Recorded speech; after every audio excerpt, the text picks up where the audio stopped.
Assalamualaikum warahmatullahi wabarakatuh. Perkenalkan, nama saya Muhammad Dafang Baruk Putra Syauki dengan NIM 232121042. Halo semuanya, jadi saya di sini akan menjelaskan sebuah topik yang sangat penting dalam sistem hukumnya di Indonesia, yaitu bagaimana sistem peradilan pidana kita masih memiliki banyak kelemahan, terutama dalam perlindungan hak asasi tersangka. Apakah Anda tahu bahwa di Indonesia banyak tersangka ditahan sebelum mereka terbukti bersalah? Faktanya 78% tahanan yang ada di Indonesia itu adalah masih dalam tahap pra-peradilan.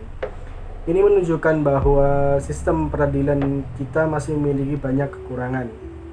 Nah, dalam video kali ini kita akan membahas sebuah jurnal hukum yang membahas secara mendalam mengenai paradigma baru hukum acara pidana dan bagaimana kita bisa membangun sistem yang lebih adil dan akuntabel. Kita mulai dengan memahami dulu permasalahan utama hukum acara pidana kita. Secara normatif, Indonesia sudah mengadopsi prinsip praduga tak bersalah dalam pasal 8 ayat 1 UU nomor 48 tahun 2009 tentang kekuasaan kehakiman. Ini berarti seseorang dianggap tidak bersalah sampai ada putusan pengadilan yang berkekuatan hukum tetap. Tapi nyatanya di lapangan berbeda. Banyak tersangka justru langsung ditahan sejak awal proses penyidikan berdasarkan data yang diambil dari Institute for Criminal Justice Reform. 78 dari total tahanan di Indonesia adalah tahanan pra-peradilan. 60% dari mereka berkaitan dengan kasus ringan yang seharusnya mendapatkan sistem alternatif penahanan lain seperti tahanan rumah atau ada jaminan. Mengapa hal itu bisa terjadi? Salah satu penyebabnya adalah pasal 21 KUHP yang memberikan kewenangan sangat luas kepada penyidik dan jaksa untuk menahan seseorang tanpa mekanisme pengawasan ketat dari pengadilan. Selain itu, ada masalah lain. Hakim pra-peradilan seringkali hanya menilai aspek prosedural dari penahanan, bukan substansi alat bukti. Akibatnya banyak tersangka tetapi tetap ditahan meskipun alat buktinya masih lemah. Lalu bagaimana dengan negara lain? Apakah mereka mengalami masalah yang serupa dengan negara kita? Mari kita lihat dari beberapa contoh negara berikut ini. Yang pertama ada dari negara Jerman dan Perancis. Di negara ini keputusan penahanan harus mendapatkan persetujuan dari hakim independen yang akan menilai kelayakan alat bukti sebelum memutuskan apakah tersangka harus ditahan. Yang selanjutnya ada dari Amerika Serikat. Negara ini menerapkan sistem bail di mana tersangka bisa mengajukan jaminan untuk tetap bebas hingga proses pengadilan selesai, kecuali dalam kasus berat seperti pembunuhan atau terorisme. Nah, yang terakhir ini ada dari Indonesia, negara kita sendiri. Keputusan penahanan masih lebih banyak berada di tangan penyidik dan jaksa dengan pengawasan yang sangat terbatas. Jadi kita bisa melihat bahwa negara-negara ini sudah lebih maju dalam menjamin hak-hak tersangka dan mencegah penyalahgunaan wewenang dalam proses penahanannya. Oke, sekarang kita mari bahas solusi yang ditawarkan dalam jurnal ini untuk memperbaiki sistem hukum acara pidana di Indonesia. Ada 3 reformasi utama yang harus dilakukan.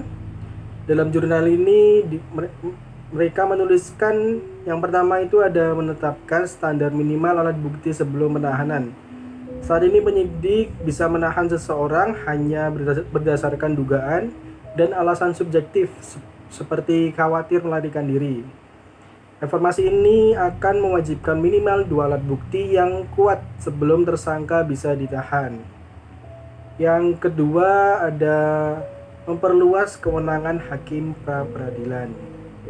Hakim pra-peradilan saat ini hanya memeriksa aspek prosedural dari penahanan. Dengan reformasi ini, hakim harus bisa mengevaluasi substansi alat bukti yang diajukan oleh penyidik sebelum menyetujui penahanan.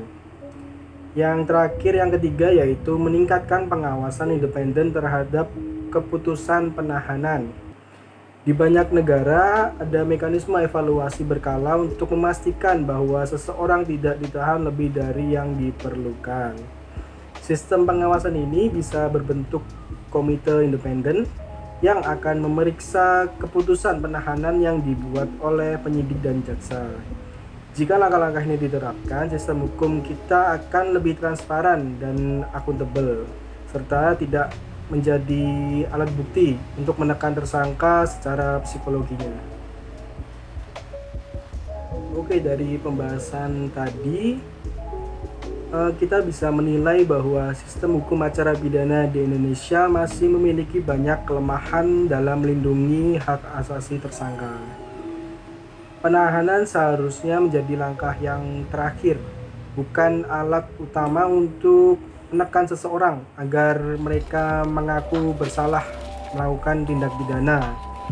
Dengan melakukan reformasi yang tepat, kita bisa menciptakan sistem hukum yang lebih adil, transparan, dan akuntabel.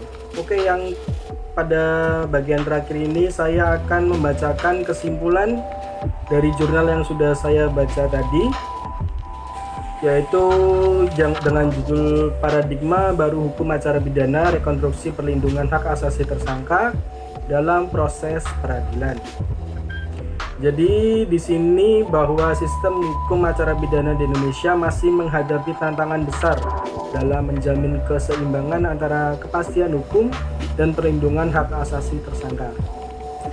Saat ini praktik penahanan seringkali digunakan sebagai alat represif oleh aparat penegak hukum, bukan sebagai langkah terakhir atau yang bisa disebut dengan ultimatum remedium. Hal ini disebabkan oleh kewenangan luas yang diberikan kepada penyidik dan jaksa dalam menetapkan penahanan tanpa adanya pengawasan ketat dari pengadilan. Akibatnya banyak tersangka mengalami kriminalisasi yang tidak adil meskipun mereka belum terbukti bersalah. Mekanisme pra-peradilan yang harus menjadi alat kontrol atas keputusan penahanan masih terbatas dalam cakupannya, di mana hakim pra-peradilan lebih fokus pada aspek proseduralnya, tetapi mereka tidak menilai substansi alat bukti. Hal ini bertentangan dengan prinsip lain sebagaimana diatur dalam International Covenant of Civil and Political Rights. Untuk mengatasi permasalahan ini, jurnal ini merekomendasikan 3 langkah, yaitu yang pertama itu ada membatasi subjektivitas aparat dalam menetapkan penahanan dengan menetapkan standar minimal alat bukti yang lebih ketat ya.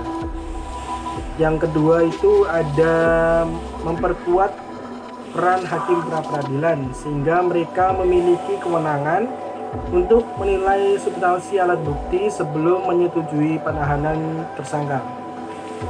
Yang ketiga yaitu meningkatkan mekanisme pengawasan independen agar keputusan penahanan dapat dievaluasi secara berkala dan transparan.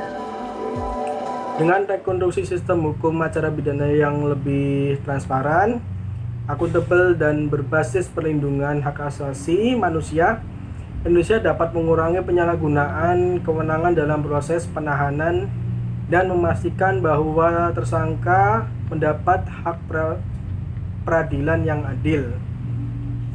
Kesimpulan ini menegaskan bahwa reformasi KUHP sangat memerlukan agar sistem peradilan pidana di Indonesia lebih selaras dengan standar hukum internasional dan benar-benar menjamin keadilan bagi setiap individu yang berhadapan dengan hukum. Oke, mungkin sekian penjelasan saya tentang jurnal ini. Kurang lebihnya saya mohon maaf. Terima kasih.